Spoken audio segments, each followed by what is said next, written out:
Hey, everybody. Welcome to my channel.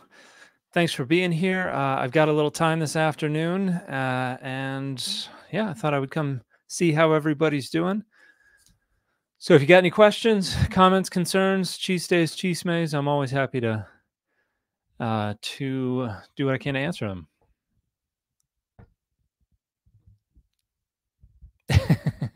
Yeah, that's Athens, not Jerusalem. I took that picture on a run one morning up Philopapu. The sun was coming up right over the Acropolis. I thought it looked really cool, so snapped that picture. Good day, Will the Dream. Thanks for being here. Hope y'all are having a wonderful weekend. Hope those of you who are into golf are enjoying the Masters tournament. I've been watching a little bit of that. As usual, Tiger is struggling. I know a lot of people are hoping he wins another one, but feel like he got lucky. He won in 2019. So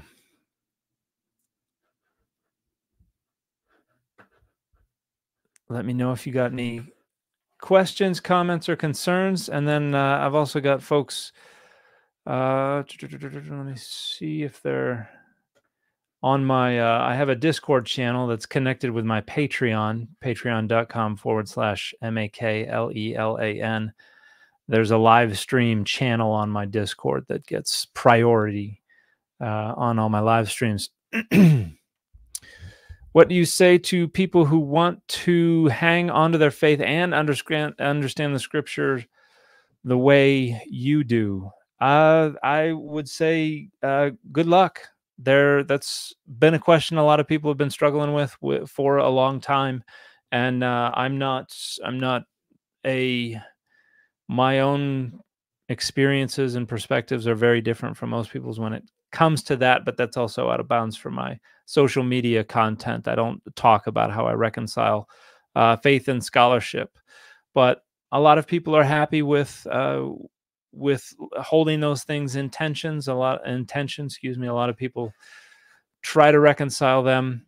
There are a lot of different approaches people can take. I think that Pete Enns is a good example of somebody who's trying to help people do that. So with books like, I think his new one's called Curveball, but the Bible Tells Me So and The Sin of Certainty and things like that, I think are good examples of somebody trying to navigate those tensions. Hi, I'm wondering about your take on the historicity of the Book of Mormon. My take is that the data don't support the historicity of the Book of Mormon, and I talk about that in a lot more detail in the interviews that I did with John Dehlin for the Mormon Stories podcast. So I'd recommend checking those episodes out if you want more detail. Greetings, Dan. Do you think religions of the world will be our doom, like annihilate in thermonuclear wars because at the bottom of our problems stand religions of the world?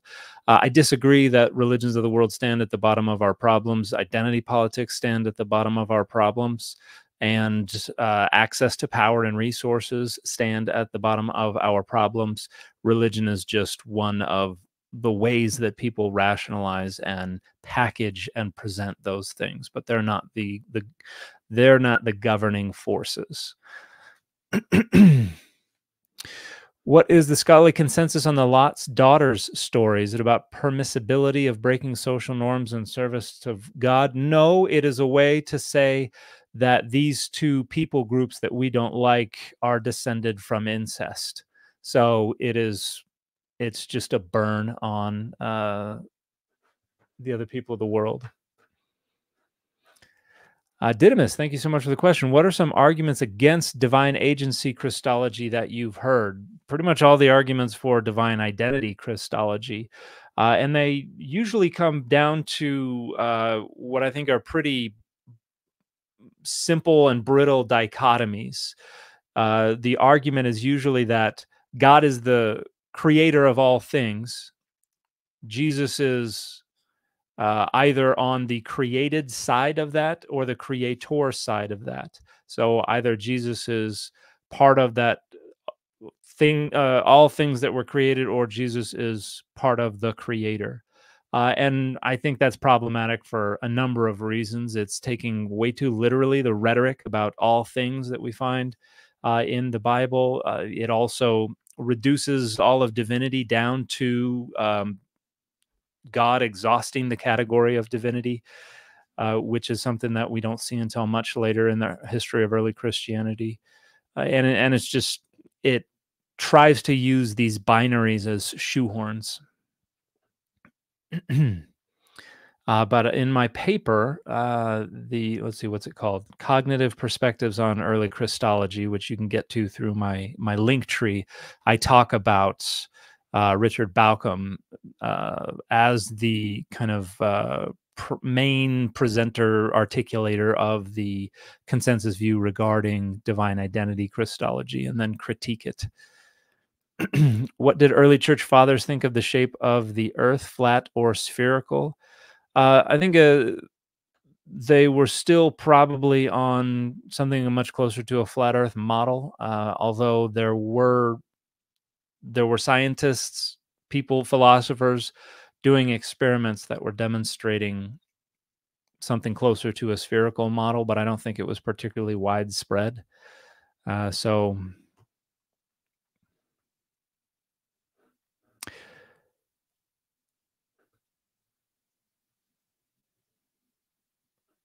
what do you think about Christians who are trying to fulfill the prophecies they say in the book of Revelation by propping up Israel? That they're taking the book of Revelation too seriously or too literally, not understanding what it's trying to do, and trying to read it as a recipe for the end of the world, and are oddly excited about it.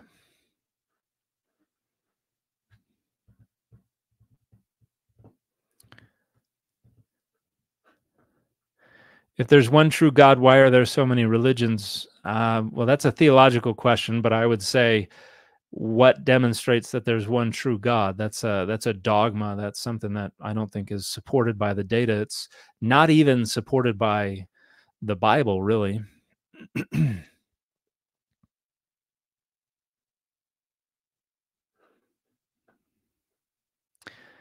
Hi, sir. Do you think the world would be better without Christianity or any other religion? I don't know. I don't think we could say. That's a kind of a counterfactual history that is phenomenally complex. Religion, what we have labeled religion, is a natural outcome of evolutionarily installed features of human cognition. And so it's not something you can no more get rid of religion as you can get rid of uh, selfishness. It's just something that is going to happen as long as people are allowed to follow their intuitions.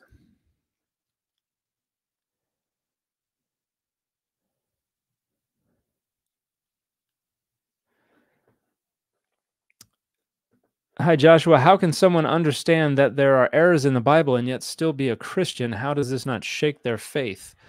I think there are plenty of people whose faith is not built on the notion that the Bible is inerrant. That's a dogma that is being used primarily to hold together power structures, and a lot of people just don't care about the function of that dogma, and so it's not a big deal. Has Judaism always been monotheistic? No.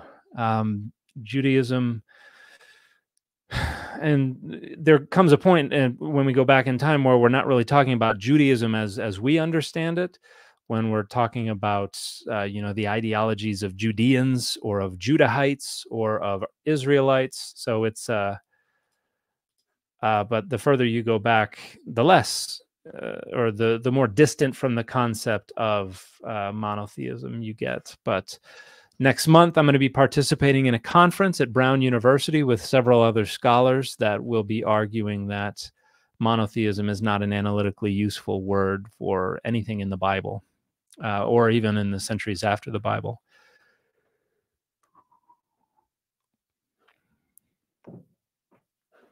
You said that the data does not point to one God. What do you think it points to? I think it points to, well, at least within the Bible, the acknowledgement of numerous different gods.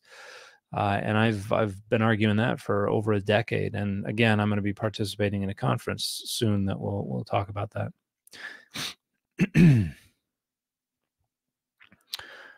Hey, why did Christ tell Peter to build a church in Matthew when he was preaching for the coming of their time? I don't think Christ told Peter to build a church. I think we have Peter talking about Jesus as the Christ, and Jesus says that that is the foundation of his ecclesia, which really just means like congregation or assembly. And so it doesn't really refer to a church until a church developed, and then it was interpreted as that. So I don't think that's a necessary or even a likely reading of what we've got going on in Matthew.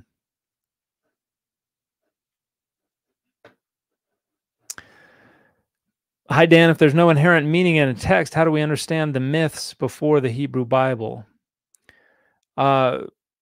We have all kinds of data from texts that predate the Hebrew Bible and archaeological remains from Mesopotamia, from Syria, from in and around Israel and Palestine, from Anatolia, from Egypt, from elsewhere, that help us fill in the gaps. But no inherent meaning doesn't mean we can't figure out what they most likely were trying to say.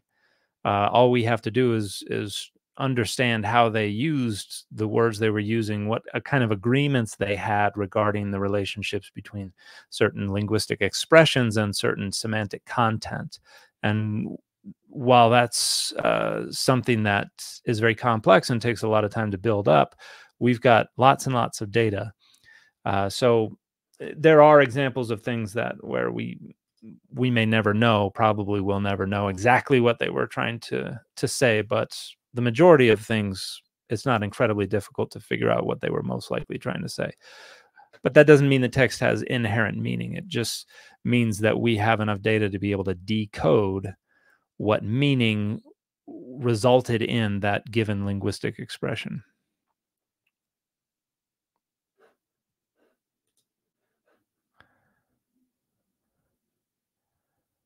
What's going on in Genesis 19:24? Seems like there are two Adonais.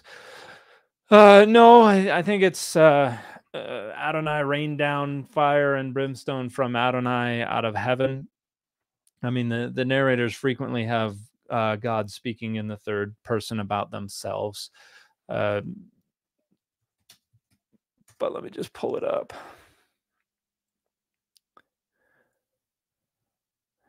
Yeah, then Adonai rained or caused to rain upon Sodom and upon Gomorrah, brimstone and fire from Adonai from heaven. Yeah, I mean, it's awkward syntax, but nothing in the syntax makes it unlikely that the narrative is just referring to a single Adonai.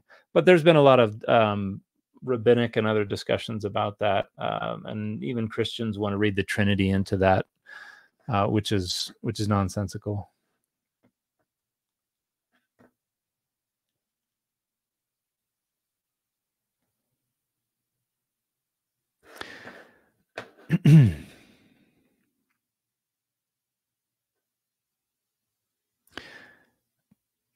In science, there is data about gravity, yet we can't say that Einstein's theory can't be wrong. So how do you know that your explanation of certain data can't be wrong? I don't. I've never once said that anything I've ever said can't be wrong. I've said this is what's most likely, and I think there comes a point at which our confidence is such that we don't have to take seriously any claims to the contrary. That doesn't mean it's impossible that it's wrong. It just means it's almost certainly right. If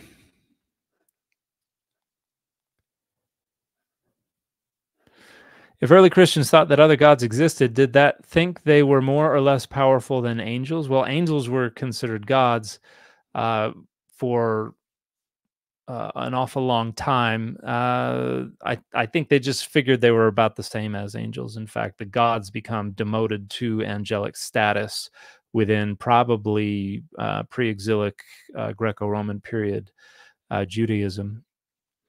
And so they're just all considered angels. Could you elaborate more on Deutero-Isaiah? In what direction? I think there's lots to say about Deutero-Isaiah. We talked about Deutero-Isaiah in an episode of the Data Over Dogma podcast, so I go into more detail there. But without specific questions, I don't know what direction you're looking for. In Hebrew scripture, God is one, achad, one. Well, in Hebrew scripture, in Deuteronomy 6:4, it says that Adonai is one Adonai. Adonai, our God, is one Adonai. But that doesn't indicate that there are no other gods. There are numerous gods referenced throughout the Hebrew scriptures.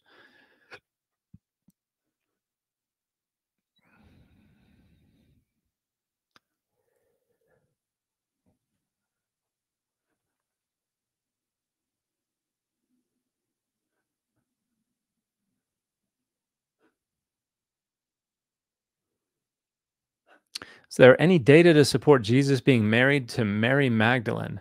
No.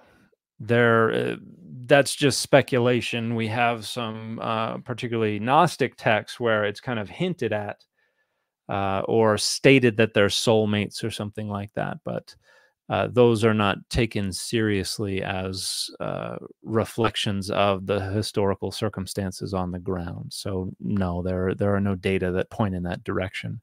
It's speculation. There are also no data that really preclude it. I think there are data that make it less likely that that's the case, but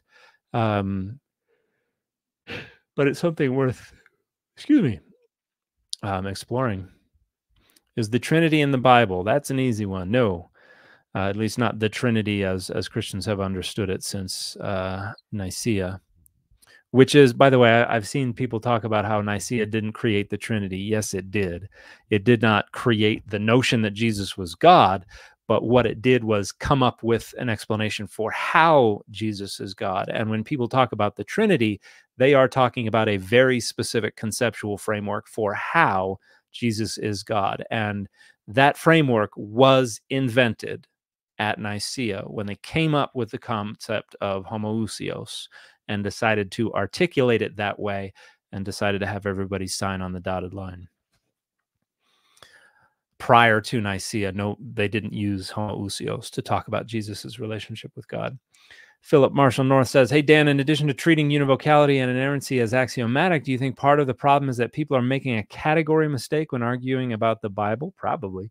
I.e., they're treating dogmas/beliefs as though they're empirically verifiable by propositional language, data, etc., when in reality, they're not really vulnerable to that kind of analysis. In other words, it's a different sort of knowing. I think that's certainly going on. And I don't think that people want to accept that. Well, I think they want to eat their cake and have it too, by saying those claims are not amenable to interrogation through historical critical means. That's a defense of it. But then when it comes to leveraging it for an argument, they want it to be a part of historical critical analysis without acknowledging we're bringing in stuff from the outside and just insisting you have to accept it. So I think there are people who go about it that way. Certainly, I think there are people who go about it other ways. There are lots of different ways that people try to rationalize why their dogmas should be accepted. I am unfamiliar with some words you use. Elohim, referring to God, is it plural? Why? Are there many gods at the beginning of OT? There are many gods throughout the entire Bible. Excuse me. Sorry, I went for a run this morning and I haven't really had a chance to recover from it. Elohim is grammatically plural. However, it is not necessarily semantically plural. It can be used as a reference to a single deity or to multiple deities. And so in the Hebrew Bible, you just look at the verbs and the pronouns. Are they singular or are they plural? If they're singular, Elohim is being used with reference to a single deity. Are they plural? Elohim is probably being used with reference to plural deities. There are those who would argue that there are cases where the plural verbs and pronouns are about harmonization, making the plural Elohim, using plural verbs to make it sound better with the plural sounding Elohim. I think if that is something that's going on in the Hebrew Bible, it's pretty rare. But for instance, when the necromancer at Endor says, "I see Elohim coming up from the underworld," Saul says, "What is his form?" And that uses Elohim and then a plural participle for coming up. And so it may be just harmonizing the plural Elohim with the plural participial ending. Could be that, could be something else. Oh, and then, yeah, there are many gods throughout the Hebrew Bible.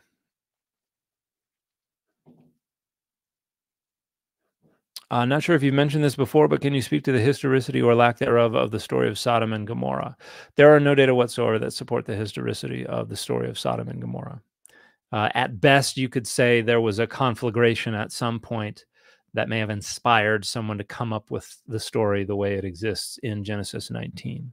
But there are absolutely no data that support the narrative as found in Genesis 19, and the data unilaterally preclude it, particularly the supernatural elements. Archival Blob, thank you for the question. What was the most likely meaning of katikon? Example, Acts 5:42. J-dubs use it as proof that they're going canvassing is the same as the apostles' work. Acts 5:20 or 5:42. Let me see what we got here. I think any argument that a passing statement in the New Testament represents a prescription for anyone today is problematic. Okay, so and all the days in the temple and each house they did not see. Yeah, that's not saying you have to go to every house. That's just rhetorical. They cease not to teach and yeah. I mean, someone could say that that's what that's indicating. I don't think there's a good case to make that that's most likely what the author intended for anyone to get out of that. Lisa, thank you for the question. Are you aware of Dr. Susan Huntington's theories challenging an aniconic period of early Buddhist art? The footprints especially are so familiar. Thank you for your work and just ordered your book. Well, thank you so much, Lisa. I appreciate that. I am not aware of these theories challenging an iconic period of early Buddhist art. Hang on just a moment. Let me see if...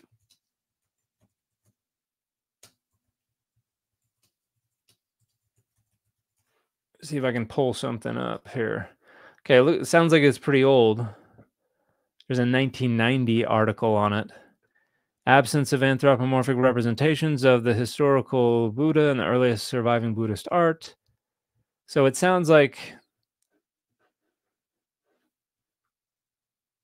okay, so they're challenging the aniconism. And I think I think a challenge to the notion of a programmatic aniconism is probably a good thing, because I don't think the aniconism that we talk about in the Bible is always programmatic. I think Mettinger, Trygve Mettinger, has written a handful of books arguing that we go from a de facto aniconism to a later rationalization of it as a de jure aniconism. And so I'm not familiar with Huntington's work on aniconism within Buddhism, but I think we see a similar thing happening with research in the Hebrew Bible, where there are scholars who are pushing back against the notion that the lack of a divine image is necessarily indicative of a programmatic de jure aniconism. So it sounds like I would probably agree.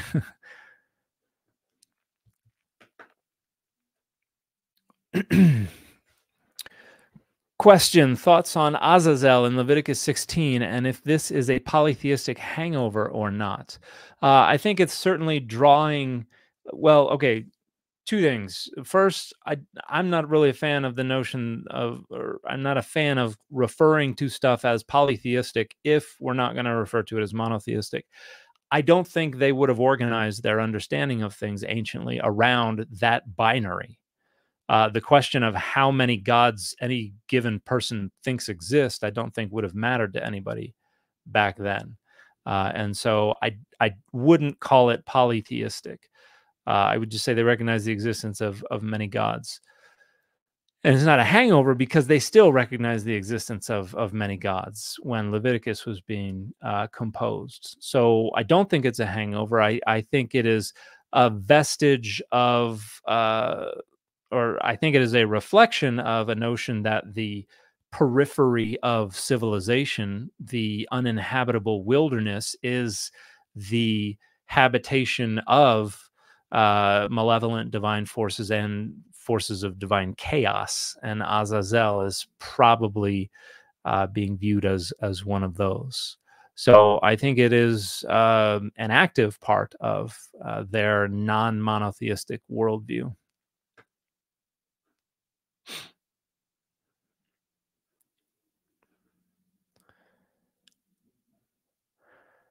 Are you excited about the NHL coming to Utah? I would rather the MLB came to Utah, which evidently is not happening anytime soon. But I have friends who are excited, and I'm happy for them.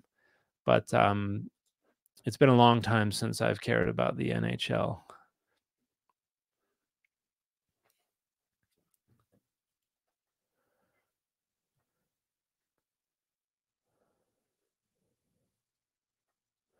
How much of the OT was originally meant to be interpreted metaphorically?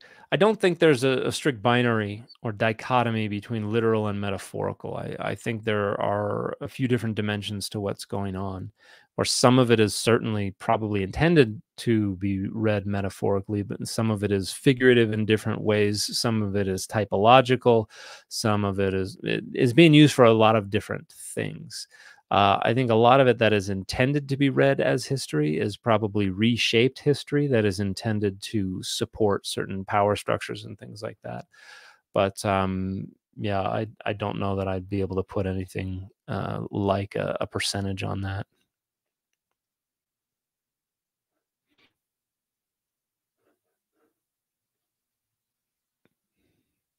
In Genesis 2:17, the Hebrew construction about Yom seems to be the day you eat. Yes, and it literally, yes, the day you eat will be the day that the consequences arrive. And it literally uses die twice. Why twice?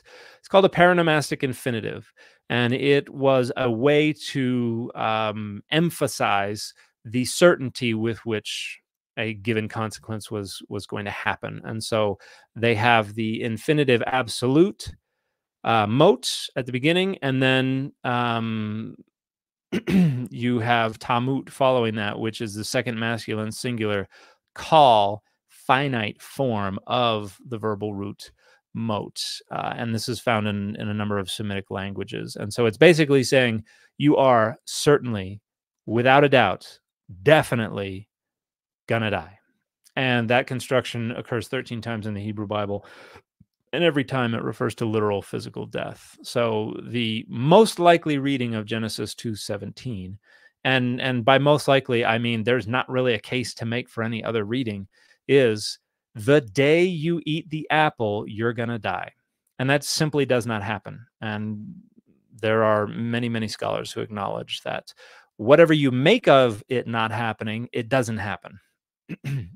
And then there are people who just cannot accept that it doesn't happen, and so have to gin up some kind of alternative reading from the from the mostly implausible just to the outright ludicrous.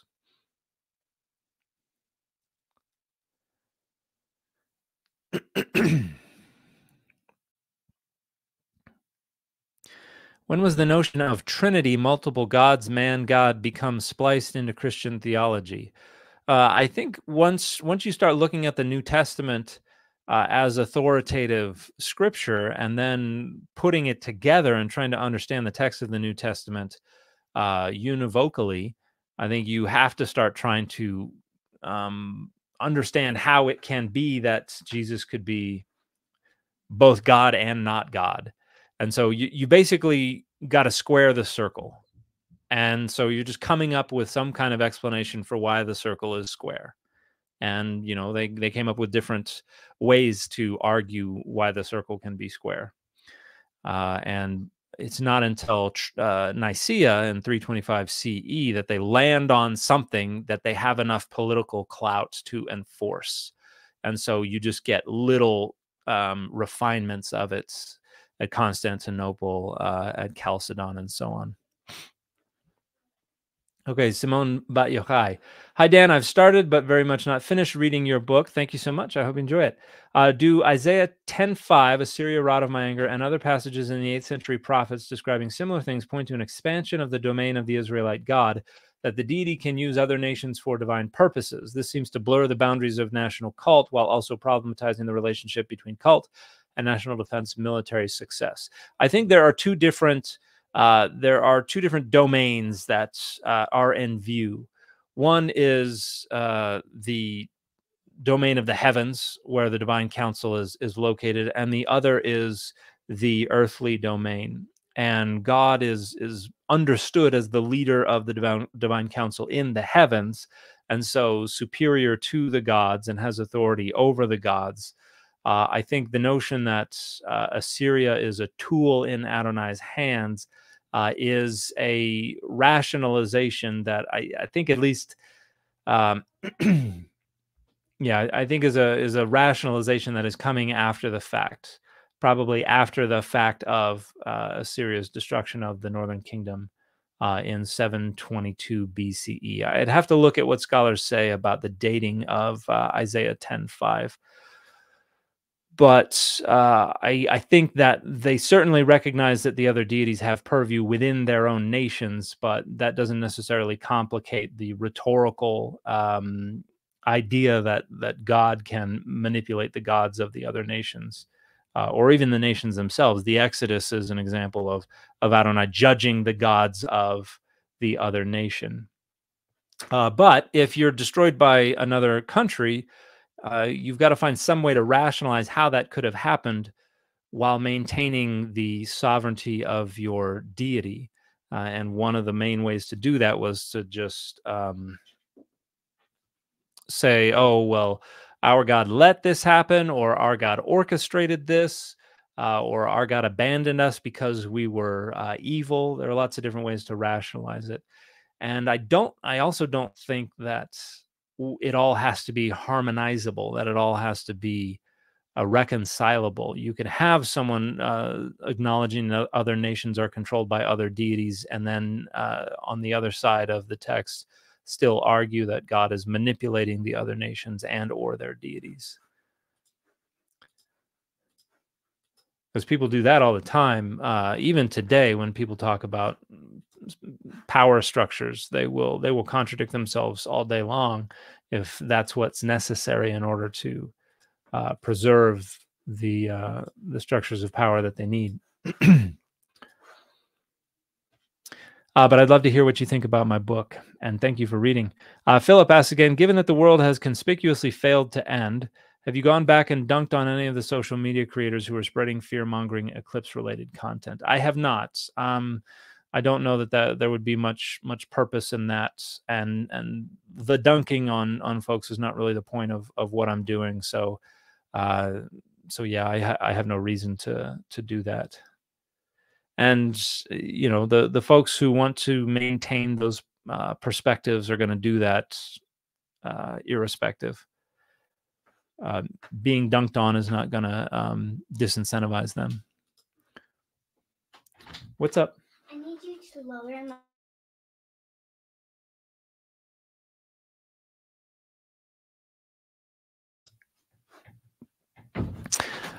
Lisa, thank you for another comment. I'm an art historian. The aniconic theory was strong, but older work and different methodology. I want my field to look to your and Stavrokopoulous ideas.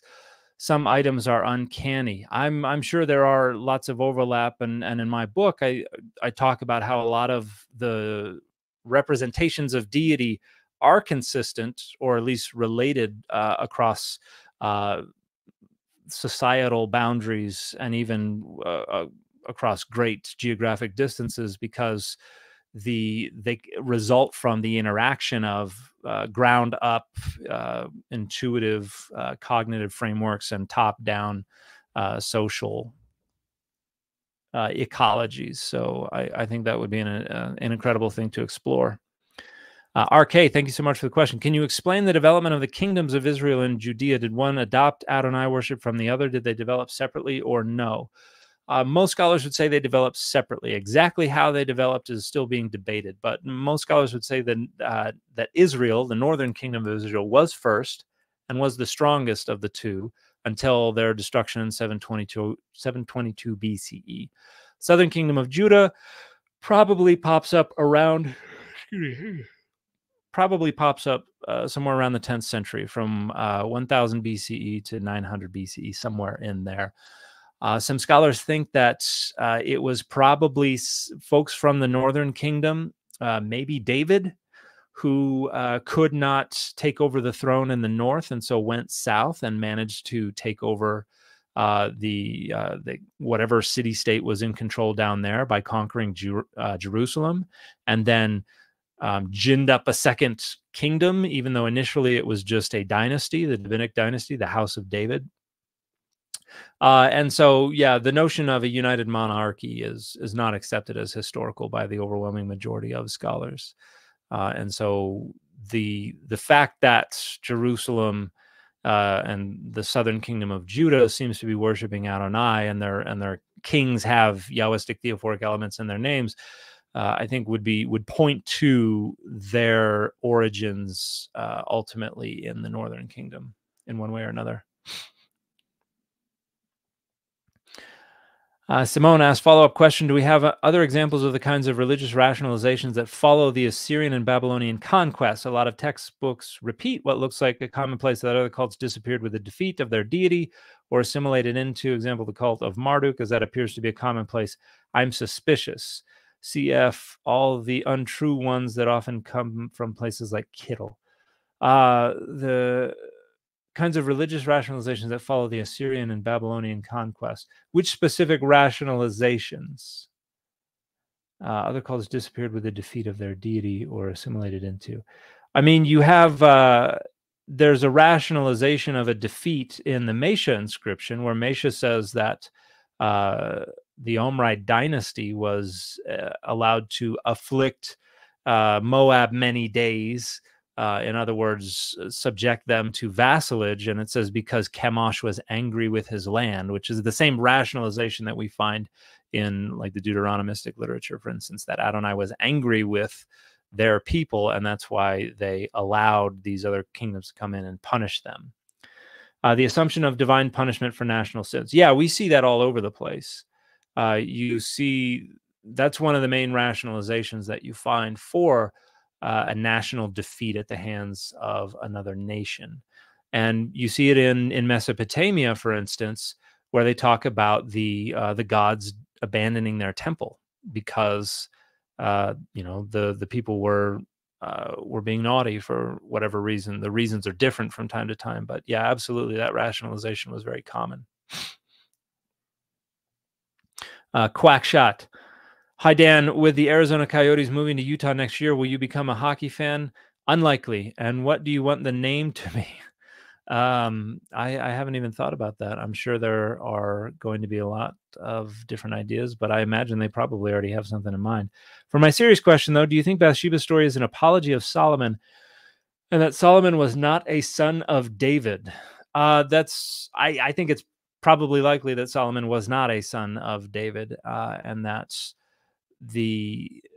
one of the ways that people tried to legitimize the rule of a successor who may have, however they may have come to the throne, is particularly if you're far away from those historical circumstances and don't really know all the details, is just gin up a story about how they are secretly the child of, excuse me, the child of the king.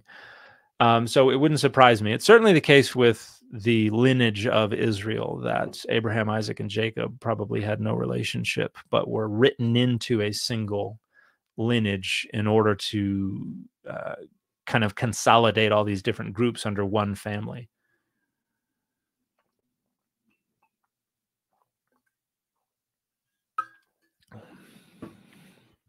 Hard work. Thank you for the question. Would you mind placing citations as links in the description of your YouTube content? It would make it less awkward compared to pausing the video. I'll have to look into doing that. At the moment, I usually post the stuff on YouTube from my phone on the go, and so that might be a little difficult to go find links to everything. But I'll look into some kind of standardized way to try to link to things that I cite. That's a good idea, but I'll have to see what the how much work that would take to do that. Dead and Rad, thank you so much for the question. Can you give some insight on balancing religiosity and delusion? I'm a firm Catholic and love studying the Bible, but I'm afraid of using it as a crutch. I don't know that. Hang on.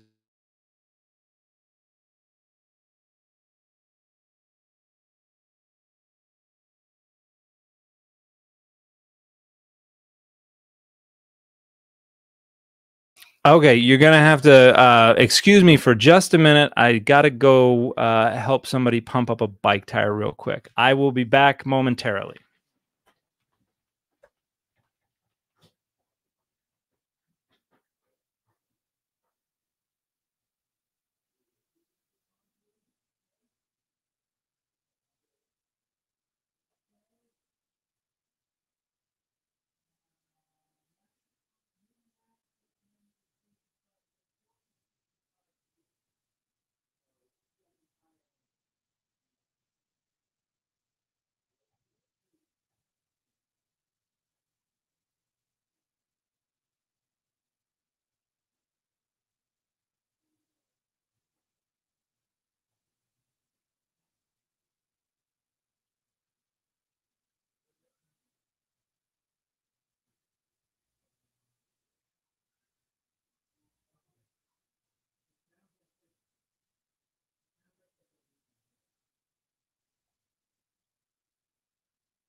My apologies.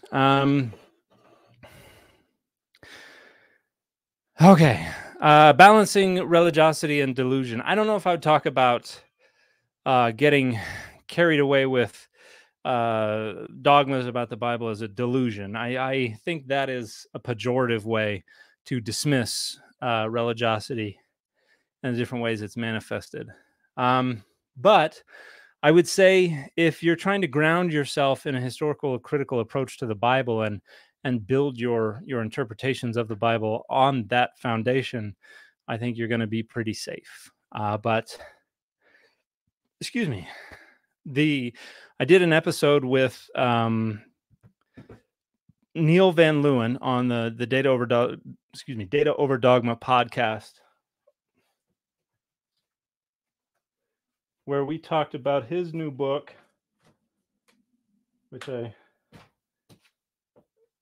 don't have a copy over here, but it's called Religion as Make-Believe, and he works in the cognitive science of religion. And we talked a bit about this notion of religion as delusion. So you might check out that podcast for more details about how to think about the relationship of religiosity to delusion.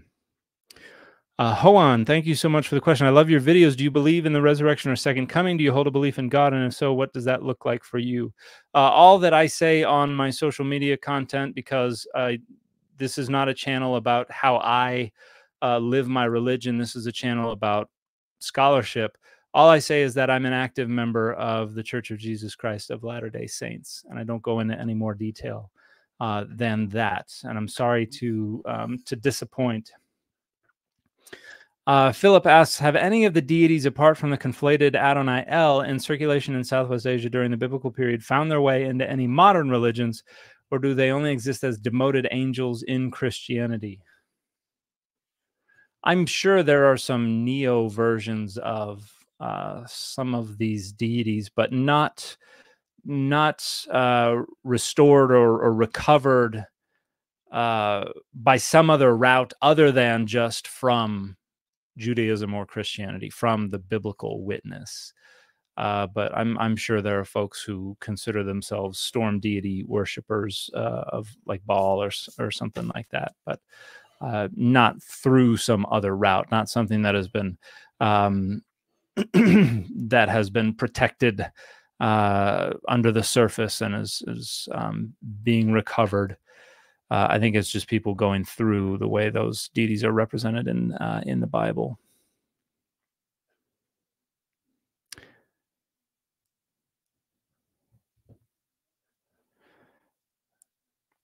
Okay, trying to get back to the comment section. Try and catch up a little bit here.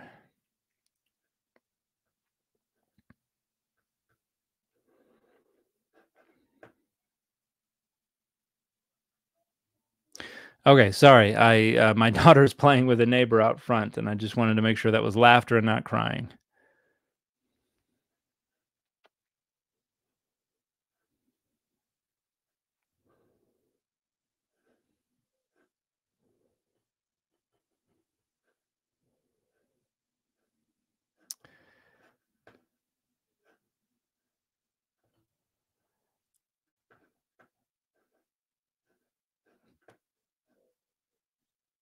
Do you plan on going on with Ward Radio? I think the dynamics would be very interesting to watch. Ward Radio, that rings a bell. I think I got an email about that recently. Or maybe I did, maybe I didn't.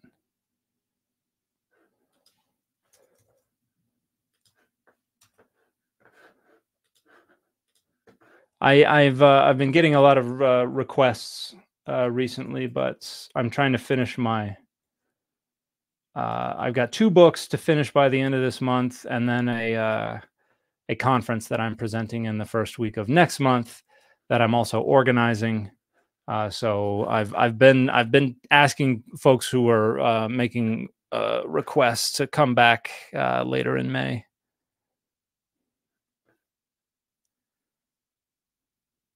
Follow-up to Genesis 2:17, that same construction in Hebrew is used in 1 Kings 2:37 about in the day you go over the river, you will die. But Shammai doesn't die in that day either. It does not say, in the day you go over the river, you will die. It says, in the day that you go over the river, you will know that you will die. So, very different construction. I've gone over that before in videos. So, in other words, the thing that will take place on the day is the realization that he would certainly die. Hello, Dan. I was wondering why you don't accept the general narrative of the 4-source documentary hypothesis. Because I agree with those scholars who suggest that J and E don't seem to be full documentary sources, but just seem to be collections of and labelings of kind of more fragmentary non-P material. So I agree with D, P, and non-P, but I would not say J and E are discernible examples of, or ways that we can divide up non-P. Catherine, thank you for the question. Are there any other surprise biblical archaeological finds on the same order of magnitude as the Isaiah seal that are worth looking into? Well, it depends on what you're looking for, because like the Isaiah seal is a pretty astounding discovery related to the existence of an author of biblical texts. So we don't really have many discoveries like that at all. So I don't think there's been anything remotely recently that could qualify as on that order of magnitude. But I think there are some things that I find just absolutely fascinating. The discovery of the Judahite temple at Tel Motzah, for instance. I haven't heard an update on what they've been excavating over the last season, but I'm always excited to hear about what's coming out of there. David Ladow, thank you for the question. Since birds are dinosaurs and birds are in the Bible, is it fair to say dinosaurs are in the Bible? So that's an example of using definition to try to create boundaries to answer questions in ways that serve particular rhetorical interests. I don't think it would be accurate, because when we talk about dinosaurs, we're usually talking about a specific period. Hayden Tank, thank you for the question. Carrie Sonia's Caring for the Dead in Ancient Israel has been a wonderful read. Thank you for the rec. I'm glad you're enjoying it. I really liked it as well. Do you think there's any point in time where we can definitively point to the cult of dead kin being successfully forbidden in Judaism or early Christianity? I think this is one of the things that fell in the crosshairs under the reforms of Josiah. I don't know that it was entirely snuffed out, because I think there's a degree to which the cult of the saints is a preservation, is a vestigial representation of ancestor worship. The relics and things like that are related. But I think Josiah gets most of the way. But yeah, if we're looking at one specific, like what did the most work there, I think Josiah's reforms. Oh, that's interesting. Sonia seems to disagree that it was forbidden even after the exile. So I think it's, but that requires a caveat that, as I've pointed out many times, Josiah's reforms are trying to do this on a specific level with their literature, but that literature was not widely known or enforced probably until the middle of the 2nd century BCE. With the rise of the Hasmonean kingdom, that's where I think Yonatan Adler and others would argue that the Torah, the prescriptions, the proscriptions, all the legislation suddenly becomes something that we're sharing with everybody, that we're trying to enforce. So the Josianic reforms are really about how the state's organized, but it's not proliferating all these rules and legislation and everything all over. So I think people were still getting away with it, and were happy to do so, and nobody really cared too much. And then with the rise of the Hasmonean kingdom, that's when we finally get this, all right, we're going to have to start following these rules kind of thing. Pardon me for just a moment. What's up? Can me and Juju jump on the trampoline with this swimsuit on and do water? Mine. Oh, yeah, that's fine with me if it's okay with her parents. It's okay with my dad. Okay. Hey, Nikki, can you shut my door, please? Yeah. Thank you.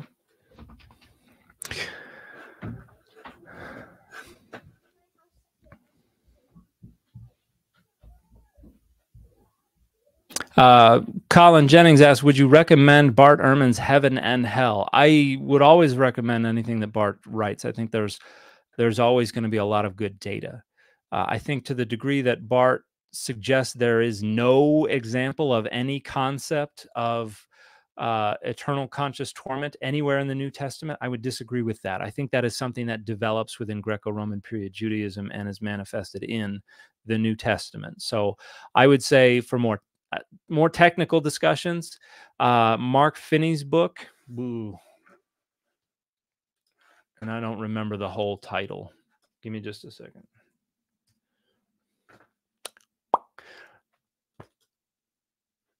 Resurrection, Hell, and the Afterlife, Body and Soul in Antiquity, Judaism, and Early Christianity.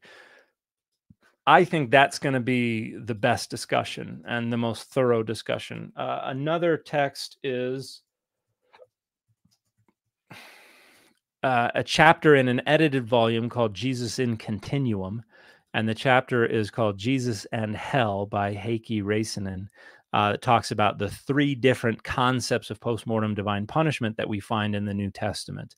Annihilationism, temporary conscious torment, followed by annihilationism, and eternal conscious torment. And they're inconsistent, and none is very clearly represented in Paul, for instance, except maybe annihilationism, depending on whether or not you accept 2 Thessalonians as genuine, for instance.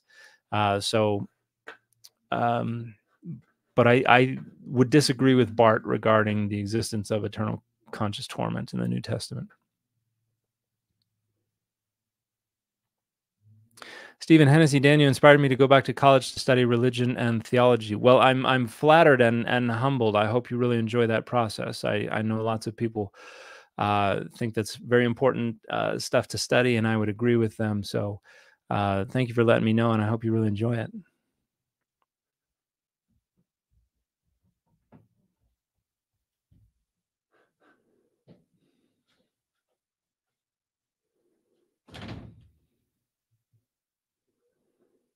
Do we know who wrote Q and roughly the time period of when they wrote it? No. Q is an entirely hypothesized source of the sayings that are shared between Matthew and Luke that are not in Mark.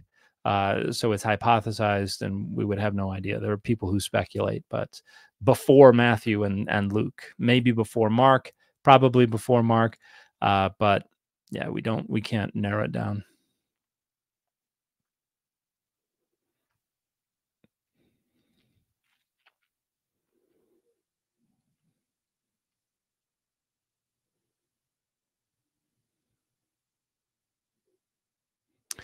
Is there any linguistic rule that when you combine tafas with lewith, it means forceful sex, or is it just how the Bible uses it? I think the fact that tafas, when the direct object is a human, it always means force, is the dead giveaway. There's not a single occurrence of tafas where the direct object is a human, where it does not mean that they are forcing them.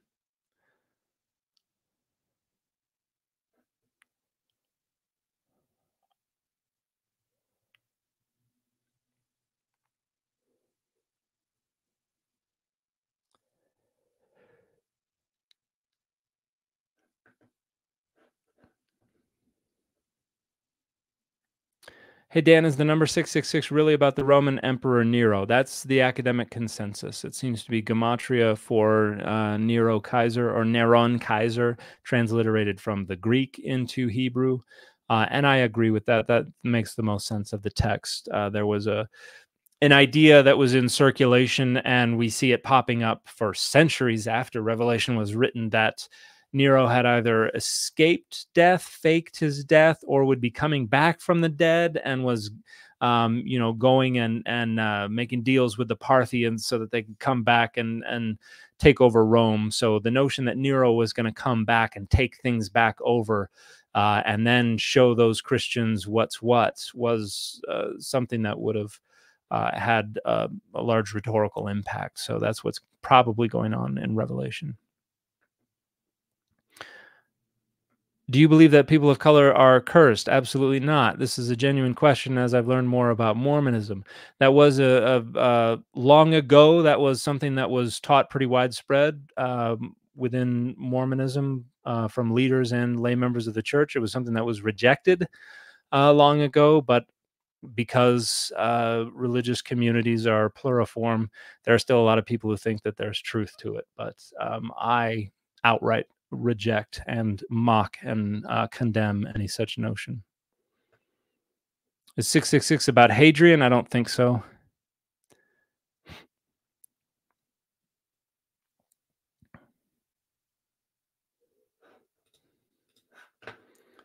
Oops, sorry, and I seem to have lost my Discord channel. There we go.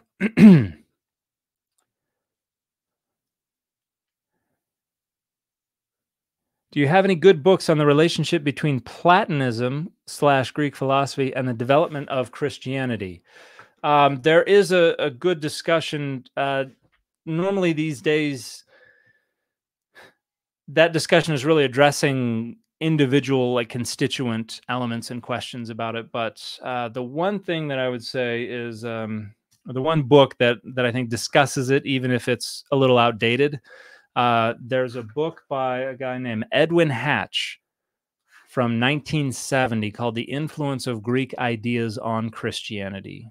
That is, I think, a very insightful book, although it's pretty out of date. Not all of it is incredibly relevant.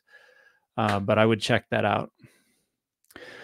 Hayden Tank, thank you for the question. As far as your own take on God lying in Genesis 2, how confident are you that him lying is the intent versus him changing his mind and versus the author not really even thinking about that aspect and us maybe spending too much time dissecting it? I probably about 33% for each of those. No, I think I'll say I'm 50% that the text is representing God as using a dishonest threat. Maybe 30% God is like an impetuous parent who changes their mind, and 20% that the author is probably not thinking too hard about it. Boyd, thank you so much for the super sticker. That's very kind of you. I appreciate it. Colin Jennings asks, have you ever done any live debates with anyone, or is doing the YouTube and TikTok replies more your speed? Yeah, I'm not interested in debates. I think the way that the overwhelming majority of debates are organized and are carried out are little more than performative for the in-group, just to try to show how well you can dunk on the other person. But if you're in a debate and somebody brings up a piece of evidence that you don't know about, and you don't have time to go vet it, you don't have time to go incorporate it into your understanding, you're just trying to play defense, and I just don't find that way of engaging the data useful. I think I can do it just as well, or even better, by giving me the opportunity to sit down with the claims and mull over them and interrogate them and see how they might change my own perspective before I respond. I think that is much healthier and not so performative.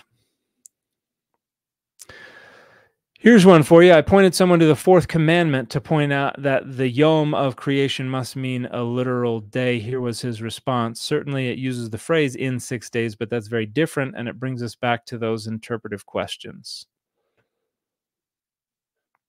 I'm not sure I understand exactly what you're talking about here. So the days in the fourth commandment are open to interpretation.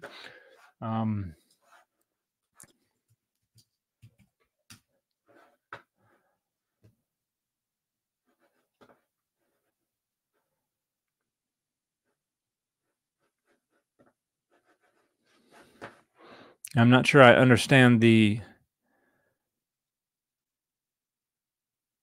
intent there. Yeah, the idea that 6 days you'll do your work as an analog to the 6 days of creation.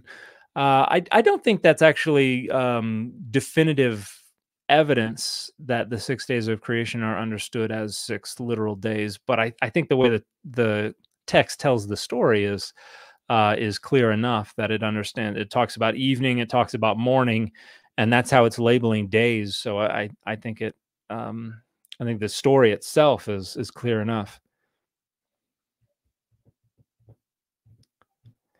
I noticed that the SBL Study Bible said we should be reminded of the pro-David slant in Samuel 1. The Oxford Annotated Bible said it was apologetic. Any more you could share about King David? Yeah, the stories here are being told in a way to prop up the Davidic dynasty, because that's the dynasty that is expected to last forever. There are two, I think, good discussions of the historical David. I think Jacob Wright's book is good, and I think Joel Baden's book is good. There are good discussions in there about what's going on with the development of the David tradition. William Castle, you must be a Marvel Comics fan, correct? I am a fan of a Marvel, DC, Image, and others, but I think Marvel does the best with promotion, and there are a lot more products available for someone looking for artwork and apparel and things like that. So they take up the lion's share of my wardrobe. No, I don't think the days of the fourth commandment are open to interpretation. they're very clearly literal days. But the notion that we should understand the Sabbath day to be a day of rest because God created the earth in 6 days, I don't think that necessarily means we have to understand the creative periods as literal days. Catherine asks, you may have addressed this before, but is SBL's conference open registration? Is there any specific requirements to attend? You can't, you can register as a non-member of the Society of Biblical Literature, as a non-scholar. It costs quite a bit of money, but the only reason you should register that way is if you want to access the vendor floor, which is one of the best parts about SBL. But if you just want to go attend some papers, you can get away with going and attending papers without registering. They really only check your name tag to make sure you're registered as you're going into the book exhibit.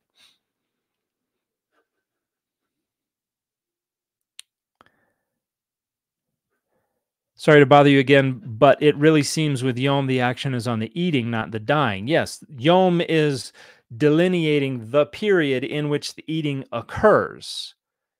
And then the dying is going to happen on the same day. Let me pull up the Hebrew. So, in the day that you eat of it, B'yom achalacha. So that is on the day you eat of it, mimenu, of it. Mot tamut. So the phrase is on the day you eat of it. So the temporal scope here is on that day that the eating happens, your death will happen.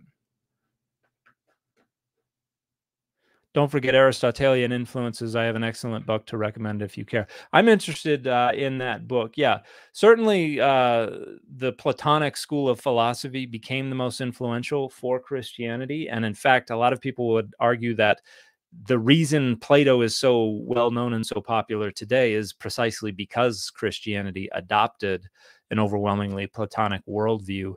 But Aristotle is absolutely also very, very influential on the development of Christian ideologies and dogmas. So, yeah, drop the book. I'd like to see which one what you're talking about.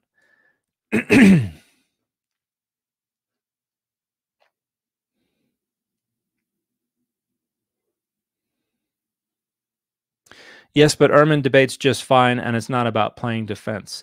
And he's open to that, and that's great. But there are also a lot of ways that his debate performances get manipulated and get used by other folks in what I think are malicious ways. And yeah, it's just not something that I find necessary or helpful. And Bart does, and that's great.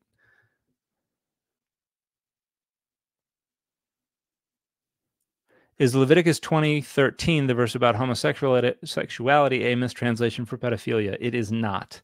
There's no argument to make for that. It's very clearly just about, it is very clearly, along with Leviticus 18:22, prohibiting a man taking the insertive role in an act of male same-sex intercourse, because there was this notion that there were a list of sexual activities that generated a kind of metaphysical contaminant that would spill out on the land and contaminate the land. And if it reached a critical mass, then the land could vomit Israel out.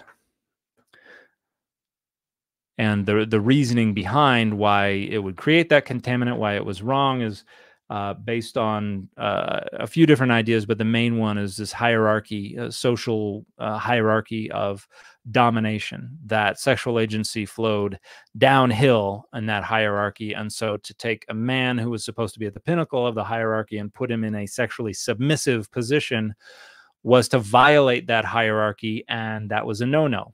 And there were other ways that could be violated as well. For instance, it was considered in that time period, long before and long after, inappropriate for a man to be on the bottom during sex, because that put him in a submissive, subordinate position sexually. And so we have a text from rabbinic literature that actually says if a woman is on top during sex, the man will be stricken with dalaria, which is scholars think is a Mishnaic Hebrew word for diarrhea. So if you have been stricken with diarrhea and don't know why,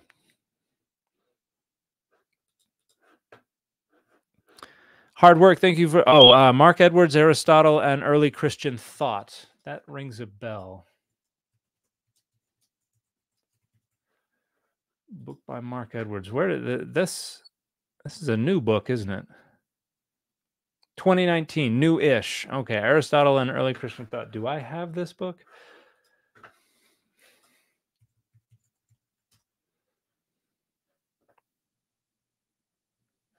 I do not have it, but I obviously need to get it. I have another book by Edwards from 2021, the Rutledge Handbook of Early Christian Philosophy. So thank you for the recommendation. I'll have to pick that up.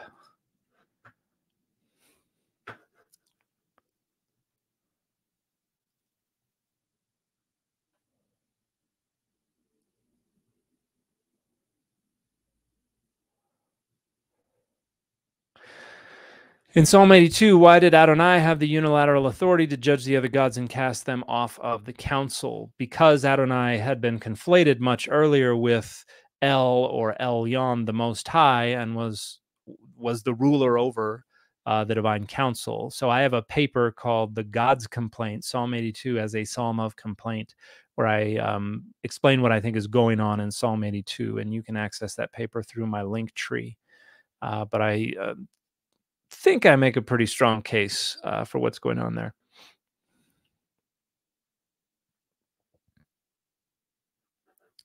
Dan, could you please explain the difference between incarnation Christology and exaltation Christology?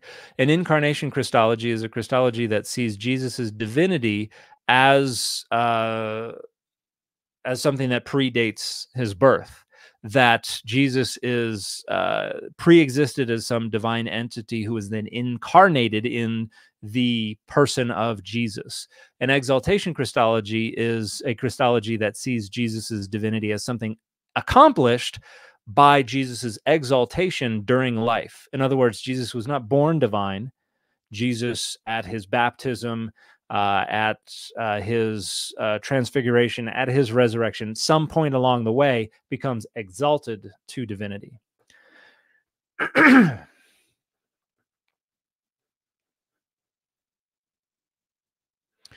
I found an interview of Baden at the Myth Vision podcast called Canaanites Were Israelites and There Was No Exodus. And that's pretty standard academic fare. Israelites are just another type of Canaanite. And yeah, the data do not support the historicity of the Exodus, at least not as understood in, or at least not as represented in the book of Exodus. Some people think that there's a historical kernel with like the escape of a priestly group, the Levites from Egypt, and they make their way to the northern hill country, and the story just gets more and more added to it until it becomes the whole nation. Other people think that it was the escape of a small group from slavery within the northern hill country, and it later gets changed to be an escape from Egypt of the whole nation, and so it's just the accretion of all these details from something on a much smaller scale. Saw you wearing a D&D t-shirt recently. Are you an RPG player? And if so, which are your favorite games? I've played D&D before. I'm going to be at Dragon Con this year. I'm hoping to play some in-person RPGs. I don't think I know many other ones. It's not something that I grew up playing, but my daughter is very interested in them, and I'm have been trying to familiarize myself more with them beyond just kind of what you passively consume as somebody living in a society and having friends who are engaged in RPGs. So I'm a novice, I would say, but hope to play more in the future.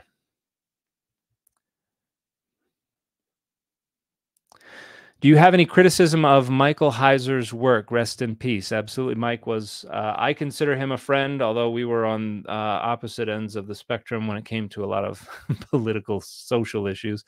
But Mike and I went back and forth on a handful of different things. We've presented opposite each other at conferences. He responded to a blog post of mine many years ago, and we went back and forth a few times on blogs about whether or not Adonai and El were originally distinct deities, about how much change there was in the conceptualization of Adonai from the earlier periods of Israel's history. Excuse me.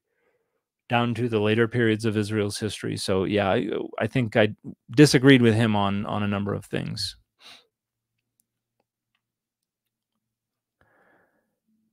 I've heard that Jews did not have a conceptualization of soul/body as we understand it today, but they had the concept of Sheol/afterlife. What/who is going to Sheol then if it was not the soul? So they had a concept of a partible locus of agency or animation or cognition or things like that.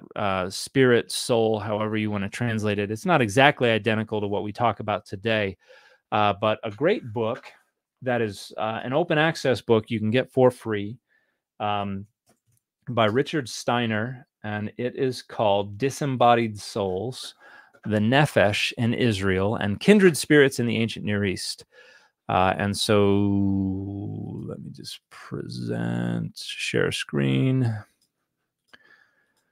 So this is from the same book series that I published my book in. So it's an open access book. You can Google the title and find the PDF freely online.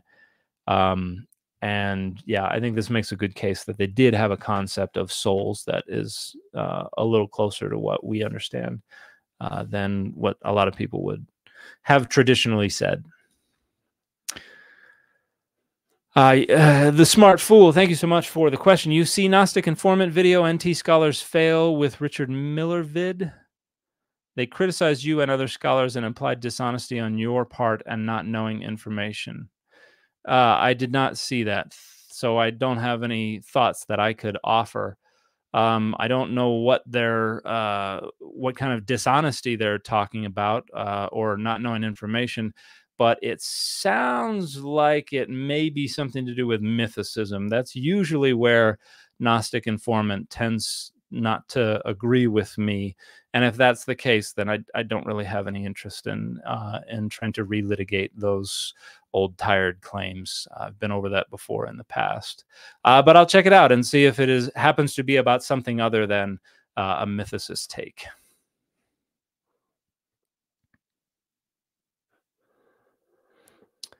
The Pain Key says, I've read about Elohim being plural God, and most seem to say the plural usage of it is some sort of meaning of respect or authority of God. Thoughts on if it's talking about multiple gods or one? It can be either. And I think the best argument for how it can be that way was provided by Joel Burnett in his 2001 book, A Reassessment of Biblical Elohim. And he argues that it is basically a concretized abstract plural. In other words, the word El or Eloah, depending on what theory you prefer about the singular form of Elohim, they pluralized it and used Elohim as an abstract plural. In other words, to refer to divinity, the abstract quality associated with deity. And then that was used so many times as a way to refer to specific instantiations of divinity, specific deities, that it became concretized. And so basically went back to meaning what the singular form of the noun meant originally. And so it can be used to mean deity or God. It can be used to mean deities or gods. And it can be used adjectivally to mean divine. And that's about it. And so to understand whether a specific occurrence of Elohim is intended as a reference to a single deity or to plural deities, you look at the verbs and the pronouns and things like that around it to see if they are plural or singular. And that works in almost all cases. There are some cases where they don't have verbs or pronouns to indicate to us, or there are very rare cases where scholars think maybe it is plural, the verbs or the pronouns are plural because they want to harmonize phonetically with the plural sounding word Elohim. But I think those are are limited to just a handful of cases, if any cases at all. Is it historically true that the nations around Israel sacrificed children to Moloch? No. In fact, there is no data. There are no data anywhere that indicate anyone ever worshipped any deity named Moloch. Moloch is almost certainly a noun that refers to a type of sacrifice, and probably with the translation of the Septuagint, and then later on, that knowledge was lost and it was reinterpreted as a reference to a deity. And it's just not a reference to a deity. We discovered in 1930s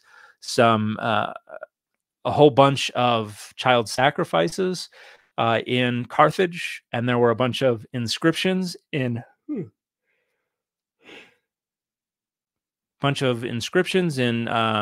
Phoenician Punic that talked about this as a Moloch offering to Baal Shemaim or something like that.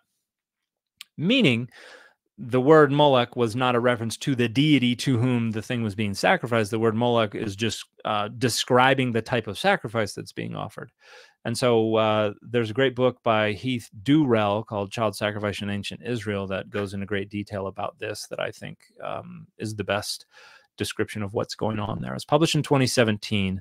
I would say that we're moving in the direction of that view becoming the consensus among scholars, but I don't know if it is a consensus yet.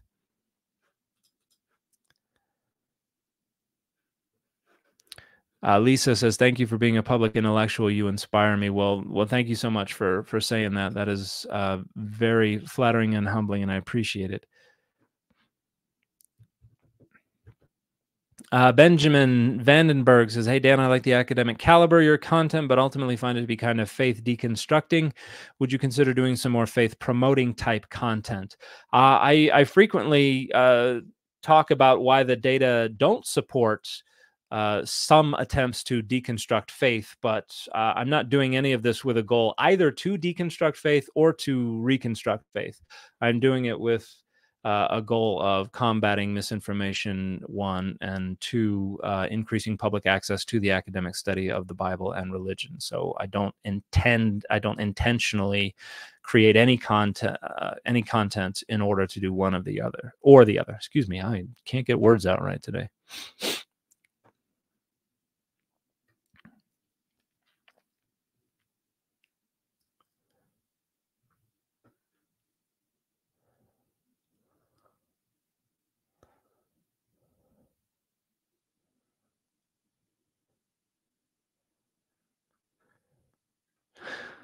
Aldo Zamudio, I apologize if I've pronounced any part of your name incorrectly. Dear Dan, love your work. Thank you very much. I appreciate that. Why do some people insist on Gnosticism being the first Christianity, more original, older? What's the academical consensus? I think people like the idea of Gnosticism because it's different, because it can be represented as more progressive, although in many ways it's not. So I think some people would like it to be more original, but the academic consensus is that no, it is someone coming along later with a middle Platonic kind of creation myth, applying it to Judaism and or Christianity, and Gnosticism is what results from it. But the data don't support the notion that it is more original.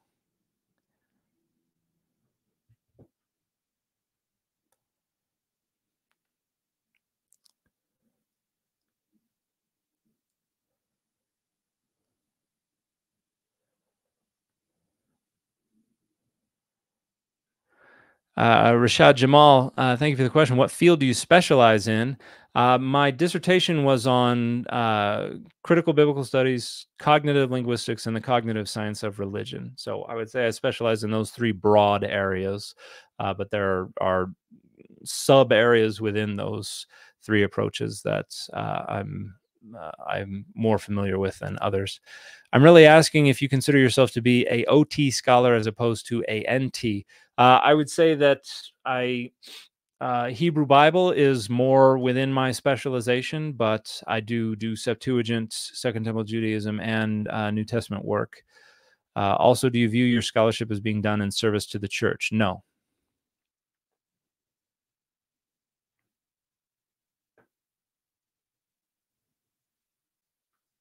Hey, Dan, Dr. Jared Moore from the Southern Baptist Convention mentioned that the slave Bible was intended to help slaves convert to Christianity and promote peace. Is this accurate? I don't think so.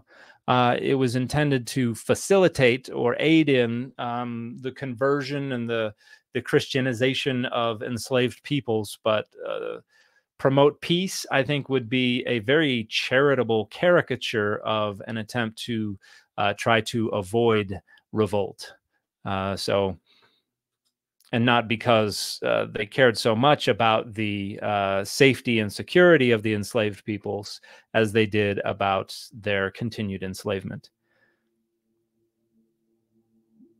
Johnny Rose, hi Dan, have you watched 4FTF's latest YouTube piece that suggests you're trafficking in your Mormonism, Mormon sympathies, rather than being truly objective? I think I saw, if you're talking about somebody who talks about my Mormonic whatever, yeah, it's laughable. I don't know if I really want to put myself through listening to 30 minutes of this person drone on, but I watched about 5 minutes of it, and it's absolutely laughable. My positions flatly contradict Mormonism unilaterally on my channel. There is no topic on which I present anything that is actual Mormon doctrine. I present things in ways that overlap on the surface, like talking about Asherah as Adonai's consort or partner or wife, but the notion that I'm promoting the Mormon concept of Heavenly Mother is absolutely laughable, because anyone with any knowledge of that doctrine knows that what I'm presenting flatly undermines it across the board. It is only similar in the headline. And even then, it's just similar. It's not the same. So there's a person who does not understand the scholarship, does not understand Mormonism, and is just chasing clout by falsely accusing me of smuggling in Mormonism by presenting the scholarly consensuses. And if I recall, I think it was responding to a video I did on whether or not Jesus is God. And that would be even more laughable, because my position is that Jesus is not the Adonai of the Hebrew Bible in the New Testament. It is official Mormon doctrine that in the New Testament, Jesus is the Jehovah of the Old Testament. So my position directly and flatly contradicts Mormon doctrine. So, yeah. I've had a few people reach out to me about that today, and I'm pretty sure you're probably talking about the same video I'm thinking of, and it's just idiotic.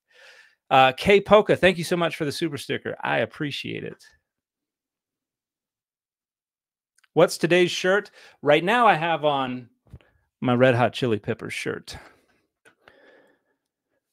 Rashad asked, do you combat misinformation in your field? I try to. Scholars tend to be a lot less frivolous with the misinformation in their published works. But yes, if I find it, I absolutely address it.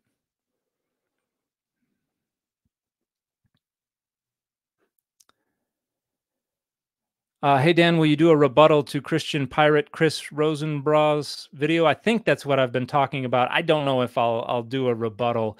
My rebuttal would be very short. It would just point out that this is laughably fallacious and laughably inaccurate.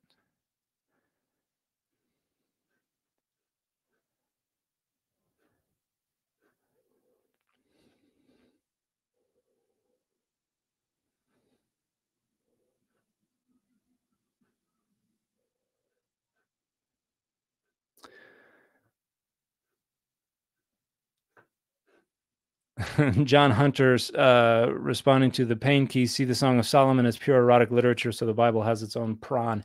Yes, the Song of Song is erotic literature that was taken over after it became popular as a metaphorical representation of God's relationship to their people.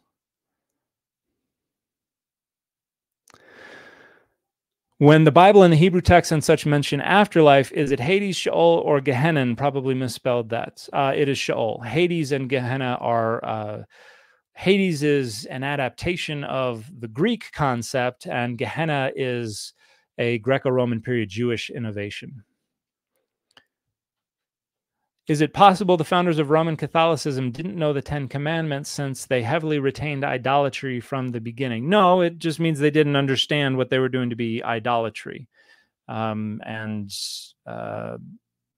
yeah, as I argue in my book, they never really got rid of the use of images. They just renegotiated what they understood an image to be. But the way that divine images functioned is the way that the law and later scripture functions. So folks who want to come at Catholics for icons and relics and the adoration of Mary and things like that really need to check their beliefs about the Bible, because believing the Bible is inerrant and in all things a representation of God's mind and will and all that kind of stuff are doing the same for the Bible.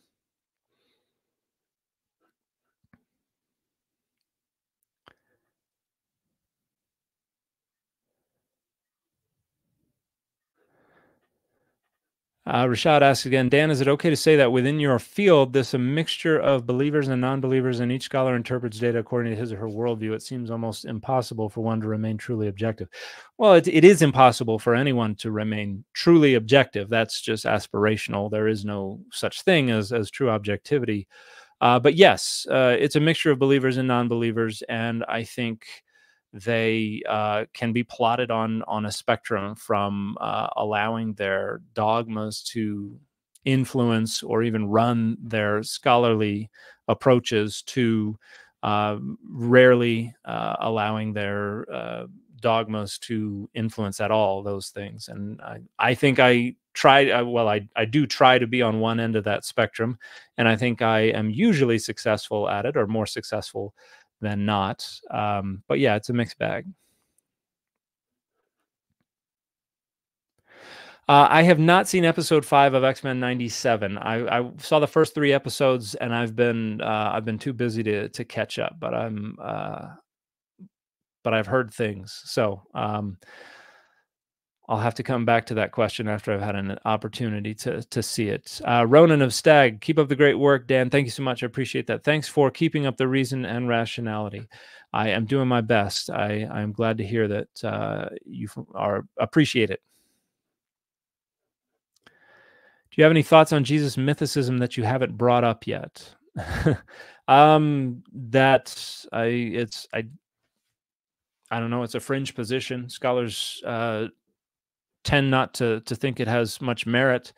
I think Bart Ehrman's book, Did Jesus Really Exist?, is a great discussion that tries to take it seriously and give it the respect it deserves. And it points out, I think, pretty convincingly that there's not really a good case to make.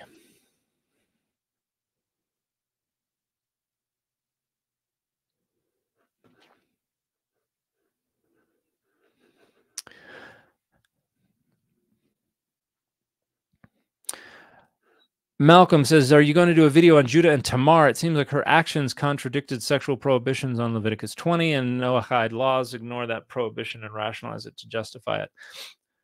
I think Leviticus 20 wasn't composed until long after that story. So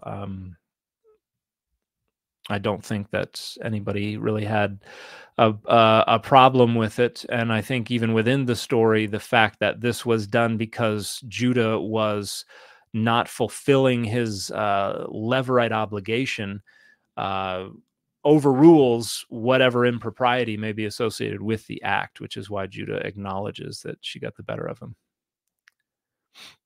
Is the Gospel of Mary legitimate? It is an early text. I don't think that many scholars think it has much historical value. It doesn't really have anything to reveal about the historical Jesus.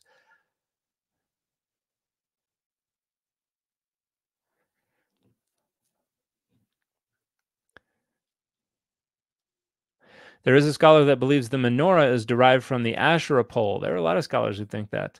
The original had a tripod tree root stand instead of a flat stand. I just did a drawing the other day for the book that I'm working on that I think that's not the drawing. Oh, where did I put it? That I think all right, I just have to find my drawing. What the heck?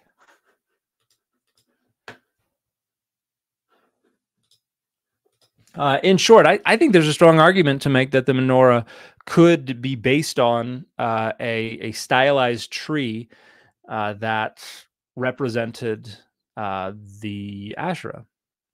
And if I can just find this drawing I did, I can show you an early example that makes the case fairly well. Okay, I can't find the drawing.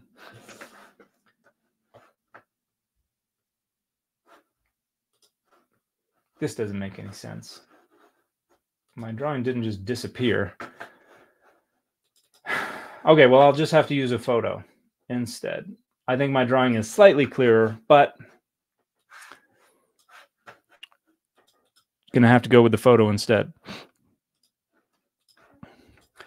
So here we have the Lachish ewer. This is dated usually to around 13th century BCE. And you see two ibexes on either side of a tree. And this motif of ibexes feeding on either side of a tree is very common. Within the ancient world, it is a standard reference to the goddess. And another example of that is something else that was discovered at Lachish that...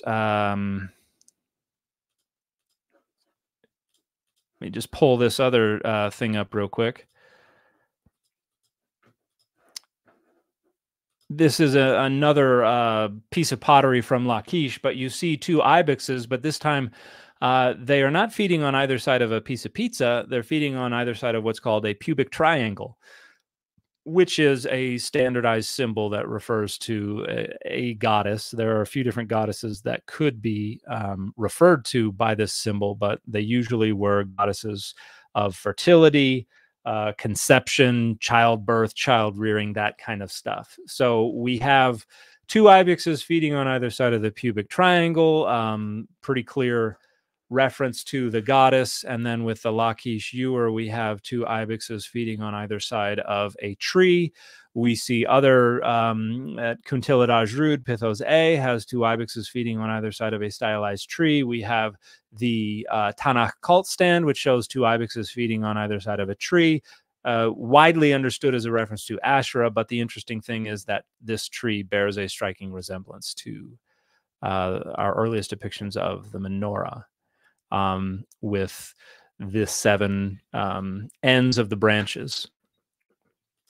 And Ruth Hestron has done some articles on Ruth Hestron, Joan Taylor, and others have done some wonderful work on the menorah, the Asherah, and the sacred tree.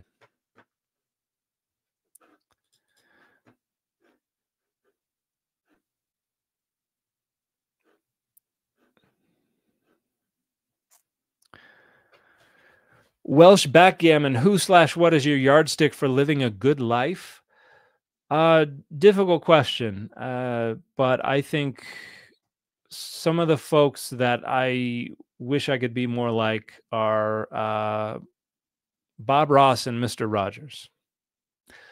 I would say those are the models that I would think of when it comes to living a good life. But you know, you've got other examples as well of people who accomplished important things, even though in other aspects of their life they could have been better people.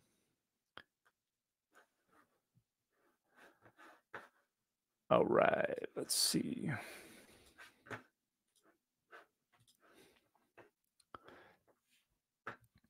Dan, any opinion on Dale Allison's resurrection scholarship slash conjectures?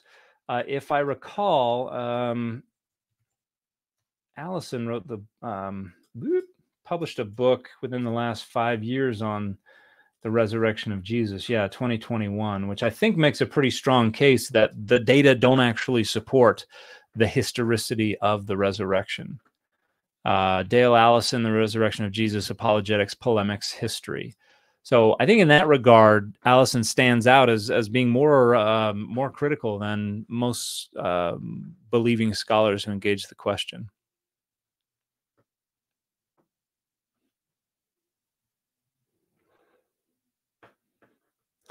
Explain Sheol.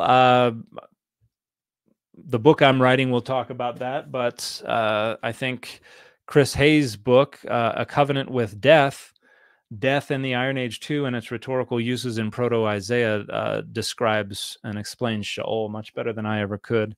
And then Carrie Sonia's book, Caring for the Dead in Ancient Israel, is also a good example. But in short, it was the abode of all of the dead. They didn't have different afterlives depending on how well you comported in your life. And it was a dreary, not very clear existence, but people were buried with all kinds of grave goods that indicated they needed to be provisioned with light, with food, with drink. They wanted their names to be pronounced and evoked because that ensured a lengthier afterlife, and they could be petitioned for information or for aid.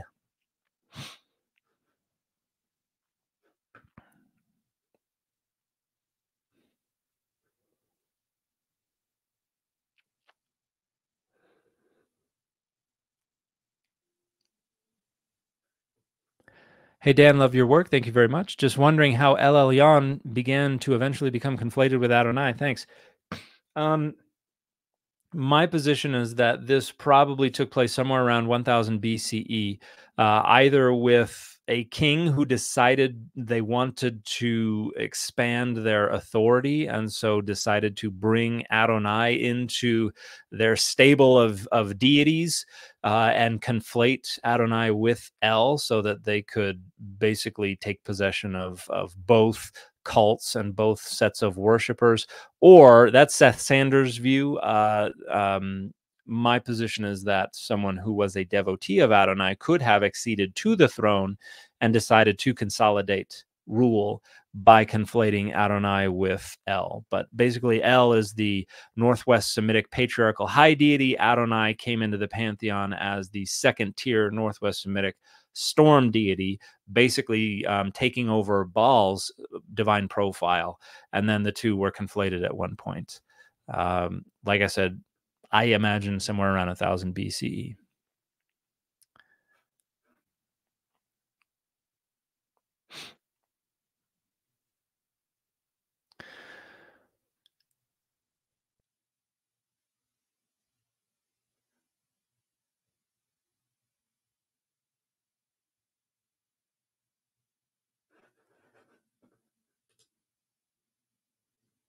How long am I? Oh, I've been on here hour 42 minutes. I'm probably going to have to wrap it up soon. My front yard is quiet, which means my children are probably in trouble somewhere, getting into trouble. Let me see. Have you seen William Lane Craig's recent effort to justify the slaughter of the Canaanites? Which one? I mean, he's always trying to justify the slaughter of the Canaanites. And they are always awful, awful fumblings of morality. But I think I did hear about him within the last couple of weeks making some claim, and I didn't look into it, though.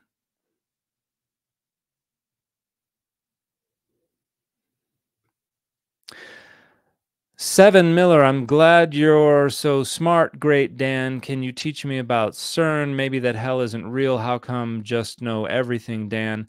I think most people know those things without needing too much help. But yeah, CERN is just a bunch of scientists trying to figure out how our world works.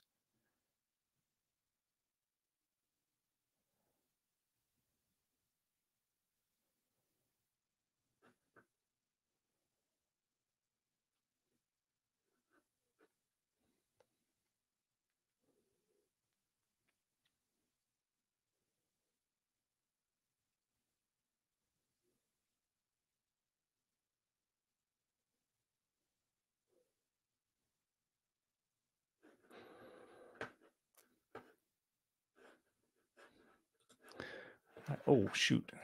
I'm sorry. I apologize. I have probably been neglecting the Discord server. If a scholar publishes their work and another scholar publishes a rebuttal, is it proper for any counter rebuttal to also be published in a journal or through some other means? Yeah, there are frequently back and forths published in journals. Usually they try to keep them within the same journal. If the response was published in the same journal as the original claim, they want to try to keep it in-house. But I've seen, you'll see that a lot, where scholars respond to other scholars in other journals or in an edited volume or even with a book or something like that. But yeah, there's they would publish counter responses. Sometimes you'll get a journal that'll say, okay, you give us your response, and then we'll have the original author also provide their own response to your response in the same issue. So it's done a few different ways. Hayden Tank, any plans to bring James Crossley on D over D? James is a friend of mine, a good dude, and I would love to have him on there, perhaps to admit your religious commitments to the immortal science of Marxism. We'll have to see about that one, but yeah, I would love to have James on.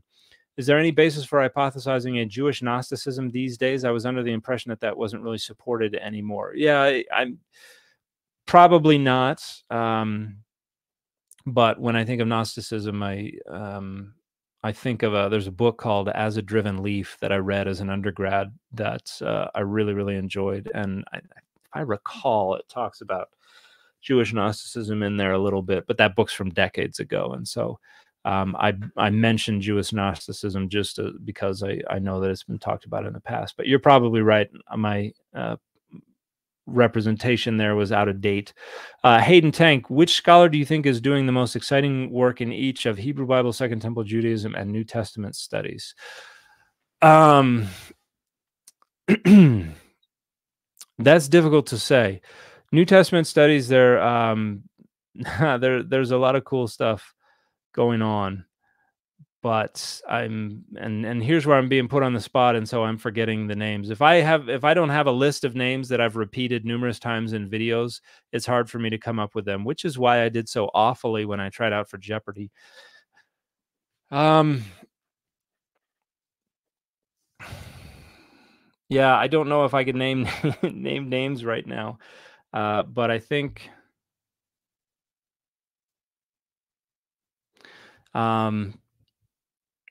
in New Testament, at least, I would say there's a lot of exciting stuff going on with Paul. I think Matt Thiessen is doing some great stuff. I think, no, I'm forgetting his name.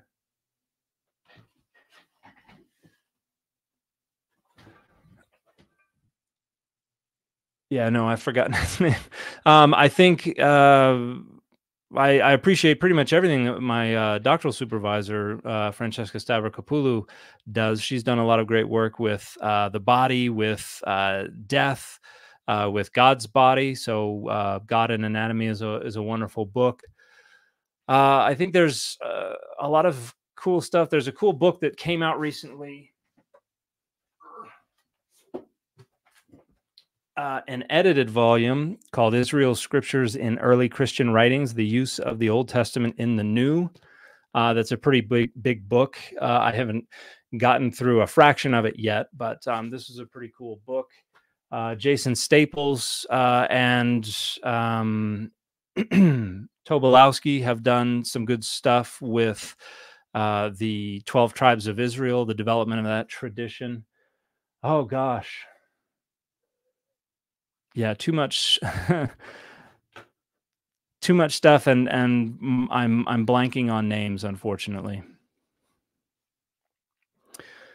Stephen Winters, thank you for the question. Can the binding and loosing in Matt 16 and 18 mean that if Peter forgave on earth, then he would be forgiven in heaven instead of authority, more associated with the unforgiving servant in Matt 18? I mean, that's not an impossible reading. I think most scholars would say that's probably not what's going on here, that this text is intended to try to reinforce the notion of Peter as the one with the direct authority within early Christianity, because you had Peter and you had James and you had Paul, who at different points are represented as basically in charge of Christianity. And so I think that makes the most sense as why that passage is in there. rather than being something else. I'm going to put this book back. Just give me a second.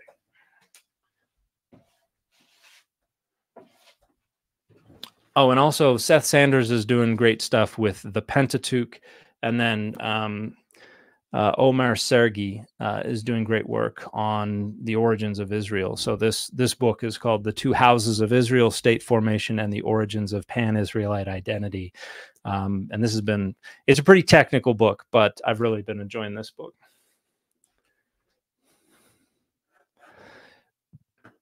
Hard work. Thank you so much for the question. Would you try to get Dr. Molly Zahn on your podcast?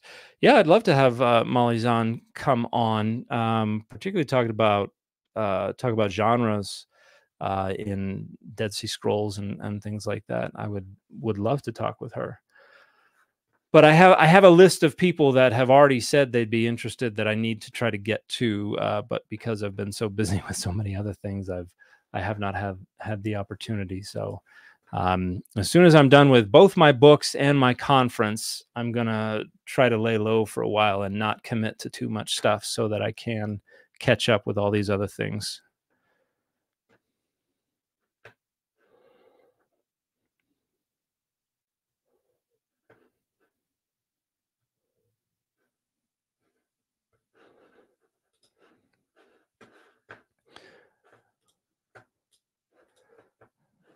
All right. Sorry for losing track of the Discord, but when I start opening up other windows, that gets left behind. My apologies for that.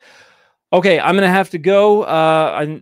We've got some things we're gonna get ready to do this evening, and probably gone on longer than I should have. But thank you everybody for your time and for your attention and for some wonderful questions and your generosity. I appreciate your support very much. I wouldn't be able to do what I do without so much support from you all. And if you're looking for other places that you can find me, I am on YouTube, I'm on TikTok, I'm on Twitter, I'm on Instagram as @McClellan, my username MAKLELAN. I teach online courses with Doctors Candida Moss and Robin Faith Walsh through Didascaloy.com, which is available in my link tree. I also have several courses that I've taught at McClellan.org that are available for purchase. I also have my Patreon at patreon.com/McClellan, where there are a variety of incentives if you'd like to help support me there. And then one of them is you're supposed to get priority treatment through Discord, but as you can see, sometimes I lose track of that. And then I also have a podcast called the Data Over Dogma podcast. There's the channel on YouTube where we have video of all of our episodes, and then you can find it wherever you get your podcasts. And my co-host and I, Dan Beecher, we release podcast episodes every Monday, and we just announced that we are doing a Mediterranean cruise/tour in October. We're going to be leaving from Rome on October 1st, coming back on October 10th. We're going to be visiting Naples, Ephesus, Crete, Santorini, Mykonos, Athens. I think that's it. And where there is biblically relevant stuff to discuss, we're going to be discussing it and visiting it. And where there is not, like at Santorini and Mykonos, you're just going to have to find a way to enjoy yourself if you come along with us. So if you'd like more information on that, you can email us at contact@dataoverdogmapod.com. And this is just me trying to catch up with my plugs because my co-host and many others tell me I am not good enough at promoting all of that stuff. So I've probably forgotten something, but wherever you are, I hope you have people around you that you love. I hope you have enough food on the table. I hope you have a warm and safe place to spend the night. And I hope I will get to see you again around in the future. Bye, everybody.